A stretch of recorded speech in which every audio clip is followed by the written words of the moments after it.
Inside Out brought to you by Promise Resource Network, the Disneyland of service providers in Mecklenburg County and the world.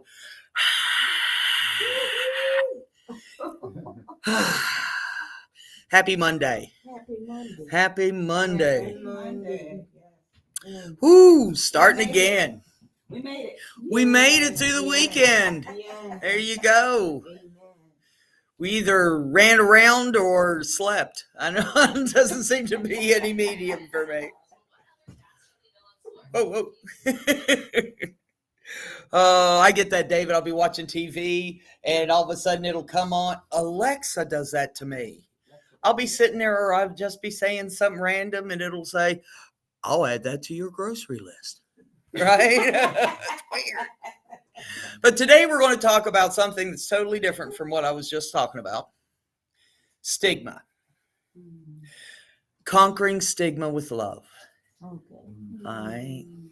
We are called to change the world because we're the chosen people.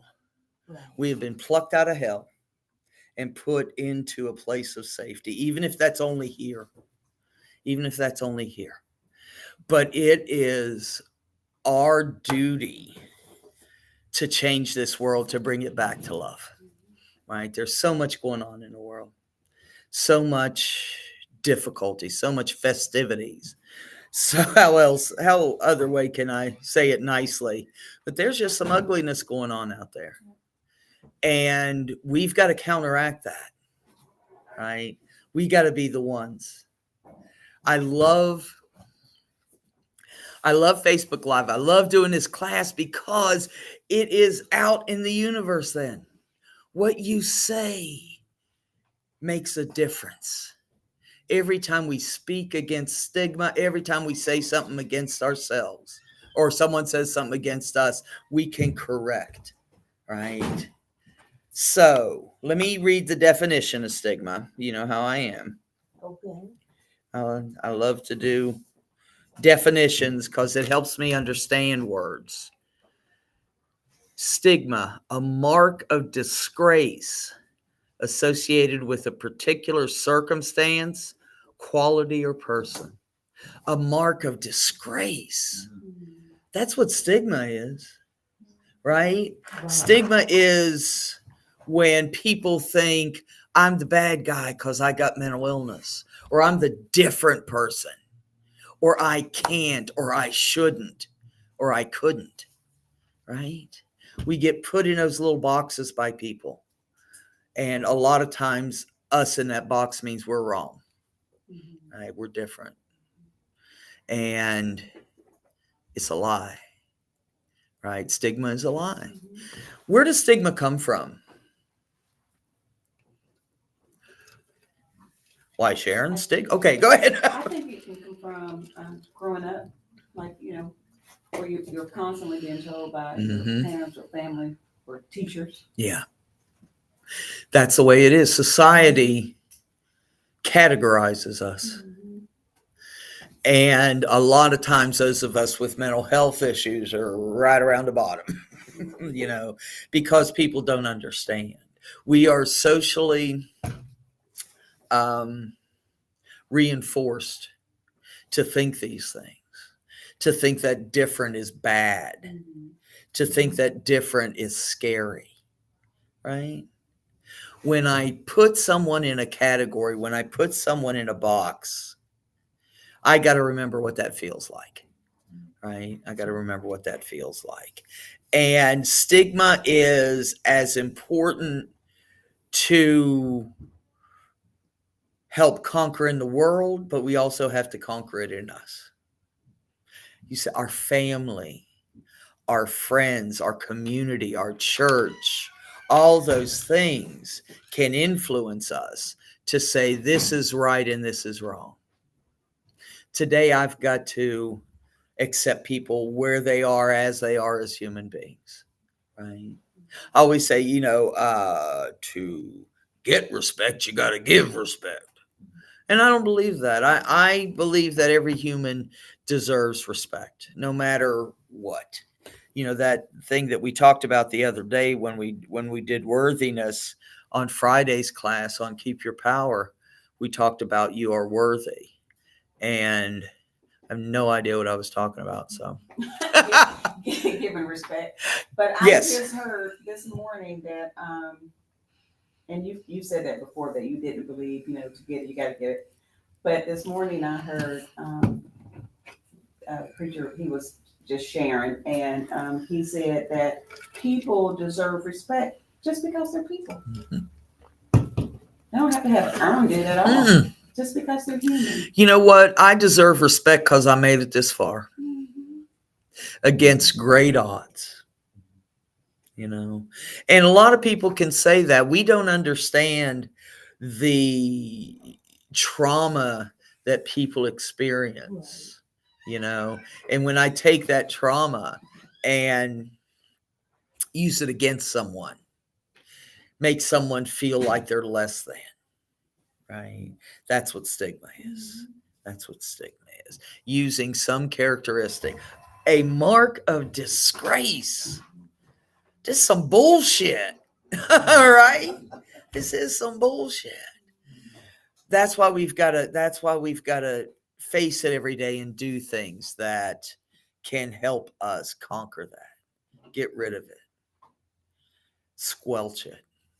Because it is killing people. Stigma kills. When we feel we're different, when I was lonely because I was different, a lot of times it makes it hard to go on. When you feel so isolated and lonely and wrong. And, I remember that being a kid and not knowing anybody in my entire town that was like me, because nobody talked about it. Nobody talked about it. Nobody talked about mental health issues. Nobody talked about nothing. Let's talk about the weather, shit. It's just that deep. And today, I can't do chit chat today. I just can't do. I want to get to the shit, right? I want to know you. I don't want to know what, basketball team you watch or how the weather is today.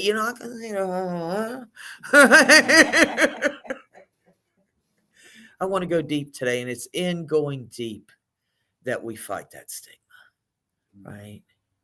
What you think, Jimmy? Put you on the spot. I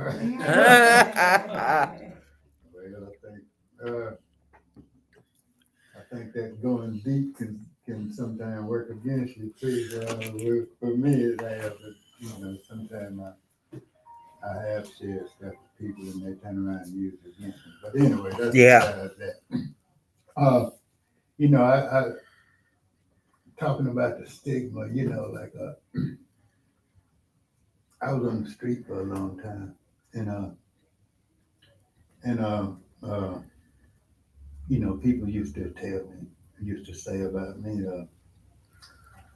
boy, this one guy used to say, oh, hell, I need to be like you.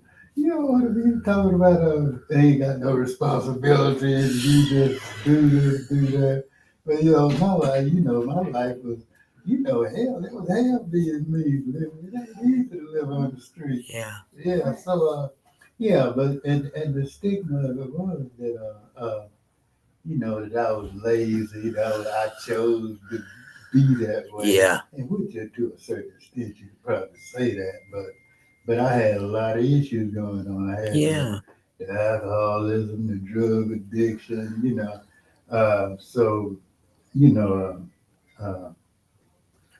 I think that, and even after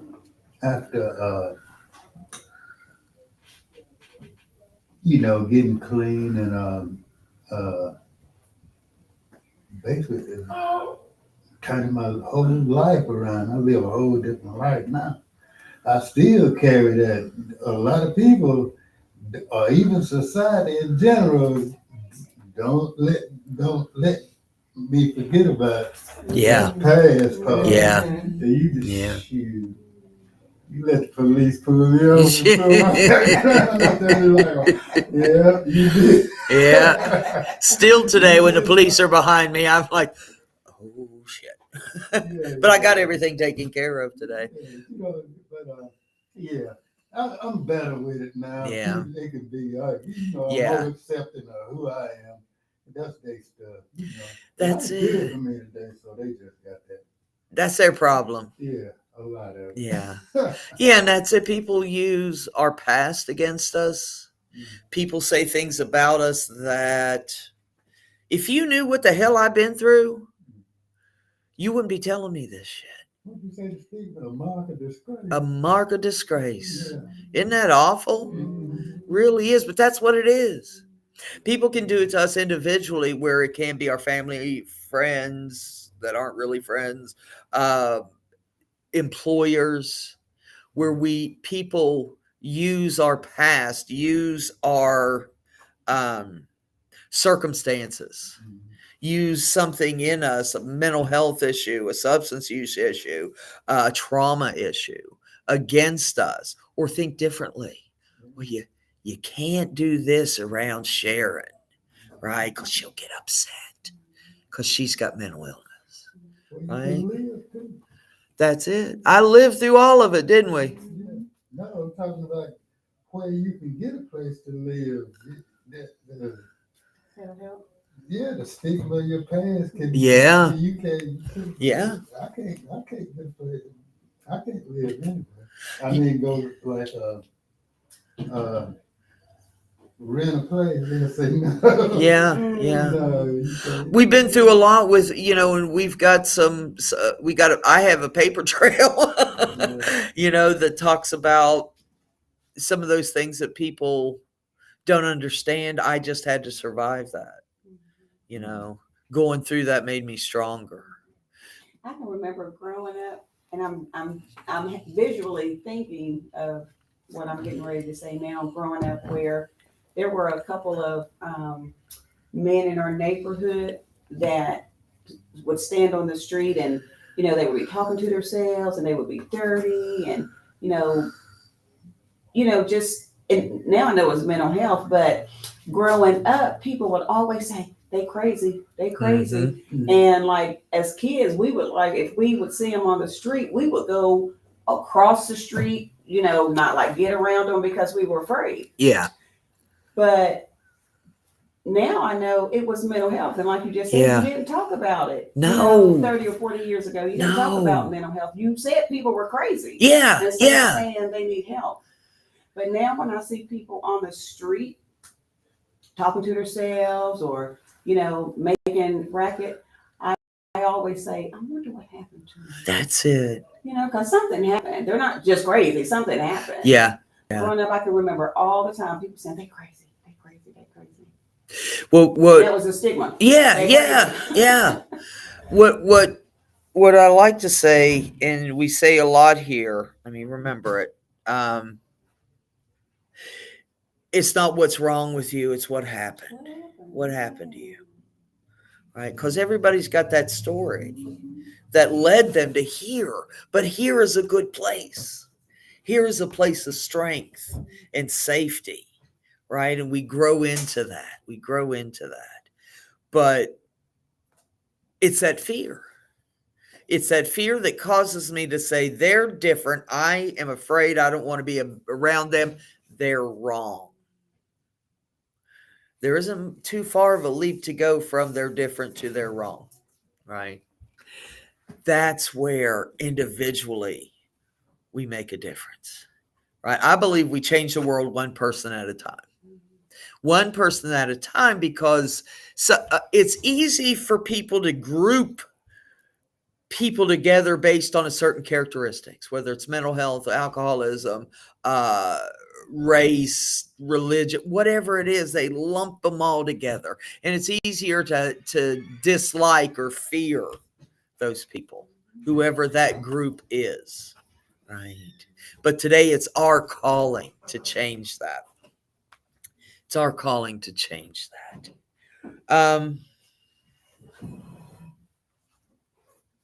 We said that stigma is caused by fear.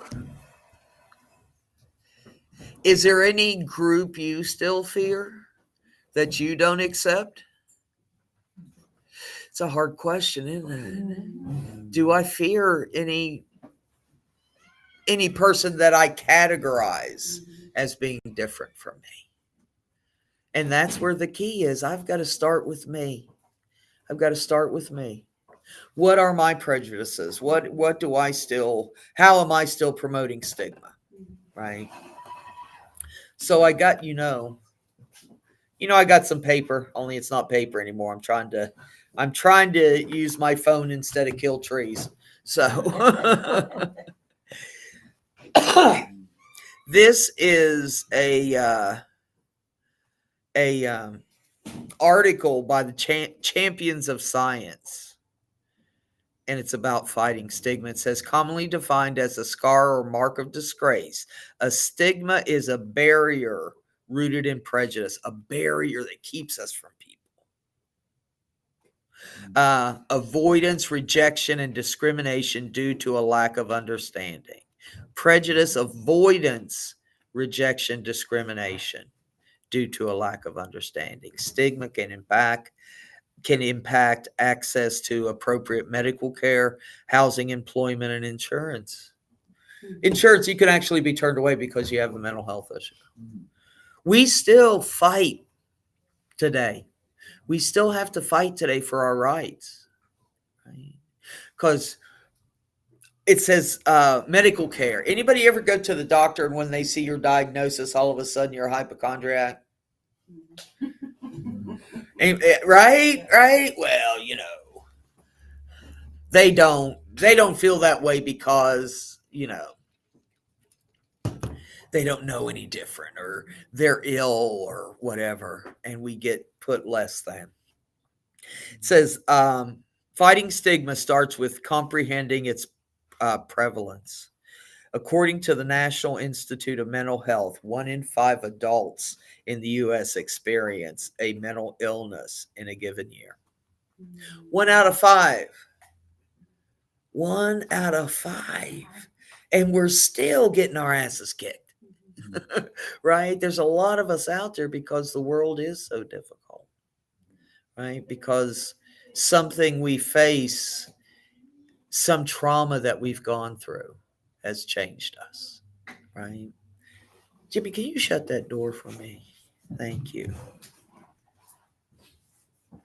It also says 1 in every 25 adults in the U.S. lives with a serious mental health condition, such as schizophrenia, bipolar disorder, or long-term reoccurring major depression. We're not alone is the key. But they even do it here, those serious mental health issues. I always heard that someone who experienced schizophrenia could never recover. Never. And that's bullshit. Because I know people that inspire me that have to face that every day, right? If you knew what I've been through, you wouldn't think of me that way because I am a champion today. I have gone through so much. It says 76% of Americans don't think we're doing enough in society to help people with mental health issues. I agree. Yeah, it's true. What do you think about it? I think it's disgusting. Disgusting. It is. It's appalling. It's appalling. You know what it is? I think also they don't want to put the effort. They feel like it's going to take time, which it does. Yeah. But just putting forth the effort says a lot. Yeah. You know what I'm saying? So you find people who have nonprofits like these, trying to, gather people that still assist. Yeah. But, the government also has to play its part. A lot of this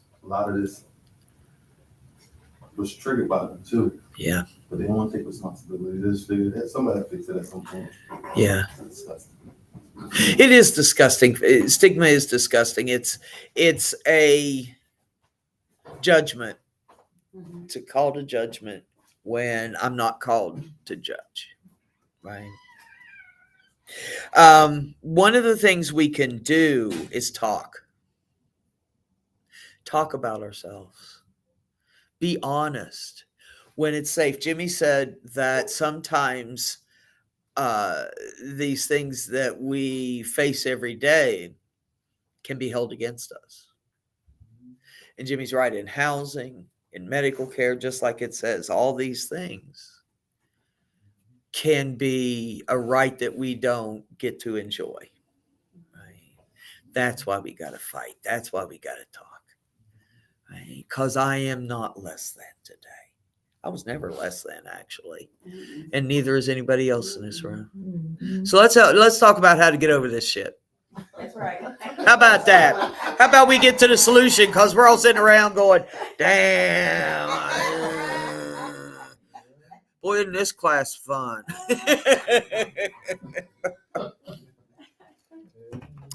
Whew, tough topic, though, isn't it? Based in fear and anger and judgment. And it is disgusting. So, first thing we can do is talk, an open, honest conversation about mental health issues. It's important to use correct terminology when talking about specific mental health issues. The more conversations we have, the greater understanding and acceptance we can create.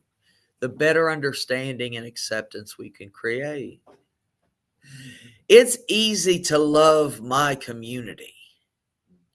It's easy to love, or let me flip that. It's easy to discriminate against my community. Okay, the LGBTQI plus community. Because you judge. Some people just judge. They put people in categories. People judge color. They judge faith. They judge ethnicity. They judge where you're from, right? Whether you're from a foreign country or you're from Georgia, right? It doesn't matter. You're different. And it's easier to hate a group of people. You know what? It's hard to hate me because I'm so cute. But it is hard to hate us individually when we put love out there. You know what I mean? Yeah. When I put out love, I generally get love back, even if it's just a little bit that person can give me, even if it's just a smidgen. I get love back, right? When I put it out, I get it back. And that's what I want to do today. I want to increase understanding and acceptance. And I do that one person at a time. I tell people my story, what I've been through, what I've had to survive, right? That the power of Me Too in our community. But you know what? There's people out in the world that say Me Too to depression and fear and anger, right? So these things we face, often other people face. And when we tell our story, it may give them strength, right? They may be in that group, that community, but are so quiet nobody knows, right? I always think it's good. It's not easy always to share your story with other people. But I think it's good to share your story with others because I think it allows people to have a travel guide for their own life. Yeah. When they know, hey, she's been through it. Yeah. She did. Yeah. I can get through this too. And I'm not alone today. And I'm not alone today. When my little boy passed, I thought I'd never get over it, but I met people that had lost children and how much that helped me, right? Because I will find my people if I look, right? I will find my people. It says, be careful the words we use, right? Words are powerful and they can keep us in that box. It said, avoid using stigmatizing language. For example, it's better to say people living with mental health issues rather than mentally ill people. Or that, fill in the blank, that bipolar, that trauma person, that person that's been through whatever, that crazy person, right? We used to call people crazy, lump them in, whatever that looked like. Please don't use that language because it limits us, right? It limits us. What else, when we're talking about talking, what else can we do?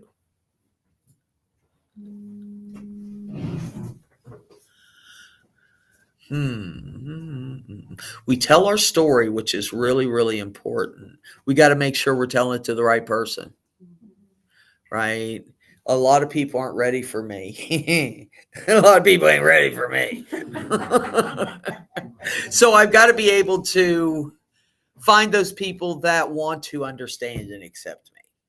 And I'm going to ease into that. I'm going to tell them a little bit of my story and see if they can handle it, right?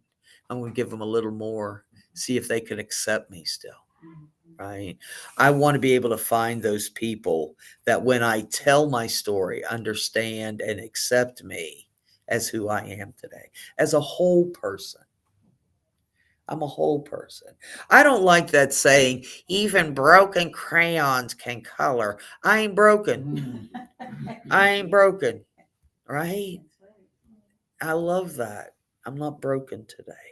And when I talk to people and give them that 1 out of 5 Americans have difficulties with mental health issues, right? 1 in 25. When I give that information, a lot of people dig statistics, right? And that can open people's eyes because 1 out of 5 people, that's a lot of folks in America, right, that are dealing with what we're dealing with. And as I tell my story, it gives people the opportunity and the courage, I think, to tell theirs, to say, you know what, me too. I didn't know anybody else felt, thought, acted that way, right? What else we got? What else can we talk about? Anything? Our words are powerful, though, so use them carefully, wisely. Thank you. You do what? Yes. Yes.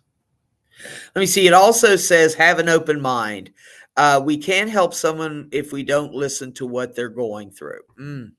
If someone you know is living with a mental health issue or having problems in their personal life, don't ignore or shame them for opening up. Simply listen. Simply listening or suggesting that they speak to a mental health professional can go a long way. There are times when I need more than what a sponsor has to give me. When I need more than when a friend of mine or a colleague, a coworker. Sometimes I need that professional help for the information, and it allows me to speak in a way that I'm not going to be judged, right? When I go to a therapist, this is just my experience. When I go to a therapist, my current therapist, I get an unbiased dialogue. Meaning, if I tell Jimmy about this certain person and how they're hurting me and how they make me angry and everything, you know, Jimmy's my friend. He go, let's go whoop that ass. Come on, I ain't scared. Let's go. That's not what I need today. Jimmy's being a bad influence on me. Shit. No, but Jimmy gets wound up in those emotions, right? Because he's my friend and he wants to do right. And da, da, da, da, da. Now, if I go to a therapist, they're going to go, what can you do instead of, right? Can give me information, can give me options to do instead. So there's no shame in going to somebody and having them listen, whoever that is. It doesn't have to be a mental health professional. It can be a pastor. It can be someone that you respect. Or a very understanding person. Yeah. Yeah. Somebody that understands and accepts us and knows how to listen. You know, and it flipped that on us. Am I judging people? Am I listening? That's the key right there. Am I listening? And listening is a skill.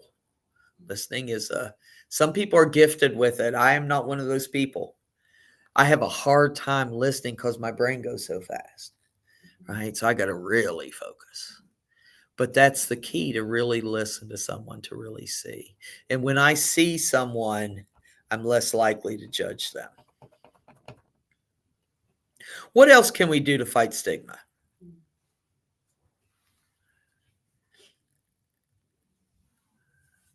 Attica, Attica. Anybody remember Attica? Where they took over the prison and they were like, Attica, Attica. Well, I could say this, I've been here for like a while. Yeah. And another way that helps is if you in your recovery, make sure that's evident. You know what I'm saying? Ooh. Make sure that's very evident, because you can be an example for many Yeah. many situations. So if you already out of recovery and you're comfortable speaking or comfortable in just demonstrating the course, I say, put that out there. Yeah. You know what I'm saying? Because you never know what that may do for the next person. We show people when we are doing a deal. When I'm in my recovery and it shows, that's the difference. I'm going to have a hard time convincing someone that my mental health issue is only a part of me if I'm doing things that reinforce that I'm not doing well, right? That people will say, "Oh, well, they're just saying that. They don't mean it, or they don't do it." My friend Gina always says, "Show me your recovery, don't tell me." And I love that. I love that. That is so profound to me. But you're right. I got to demonstrate. I got to demonstrate. I am an example for the entire world, and I got to remember that. I'm in recovery now. I can't shit around. My job is to help people live a different life by showing them how to live a different life. Right? And that's the shit right there. Because as we do that, we change everything. We help people get over that fear. Right? We help people get over that prejudice. So can I say something? Yeah. Something just popped into my head, which is so funny. It's funny that you say that, because I can say honestly, I've been in my recovery for years, but sometimes your recovery can be tested. You know what I'm saying? And I love those moments. Yeah. You know what I mean? I love the moments, because sometimes when you explaining your recovery to people, like you said, they may not understand it. Yeah. You know what I'm saying? They may not get it, only because they probably didn't start, or they probably still figuring things out. You know what I'm saying? So one of the reasons why I love those moments is because most of the time I can gauge what that person is going to end up doing. Yeah. I can read them, and they're going to end up trying to test me. So each time they test me, the response that they get is like, wow, I didn't think they was going to respond like that. Mm-hmm.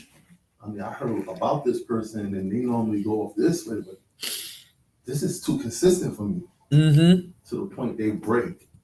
And I'm like, that's what it's supposed to look. That's how it's supposed to be if you're challenging somebody. Like, you can't win. Mm-mm. You know what I mean? It's impossible if they're truly in their recovery. Yeah. So that happened to me. That's why I'm emphasizing it when you're talking about it, because some young boy tried me so many times. I'm like, I gave him the warning, I said, you're not going to win under no circumstances, because you have no idea what I had to go through. Yes. Like, literally, my journey and my Yes. story is different. Like, I've been there, and I literally dig myself out of it.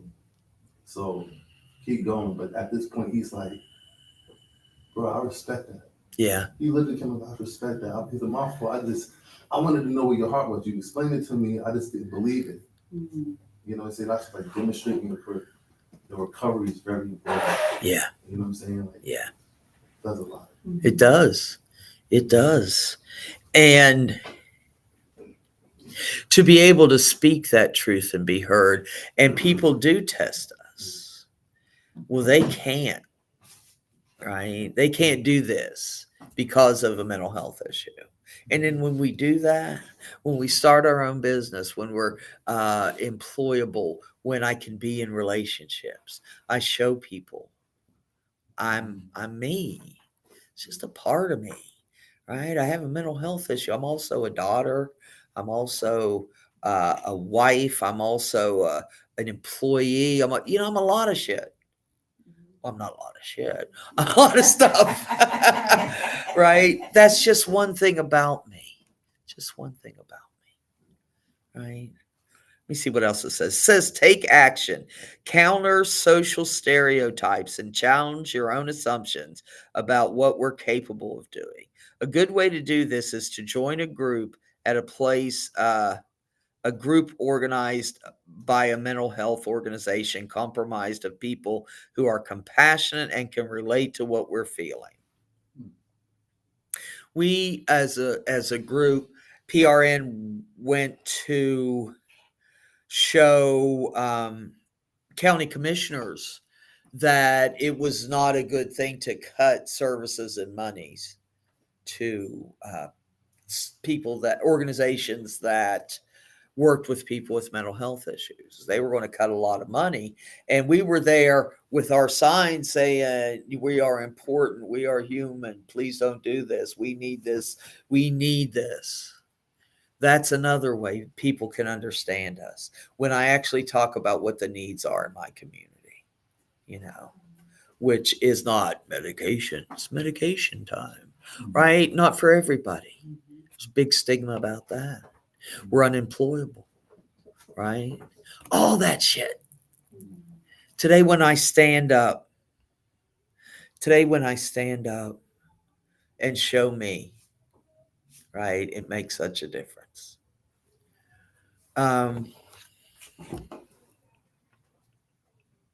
When we tell our story, we got to be able to tell it to people that are ready for it. People that, that may have judged us or may currently judge us on our past behavior or our past words or our past interaction with them. But as we show people how we are different today, right? How I show people that I'm just a girl standing before a boy. What movie is that from? Yeah. Anyway.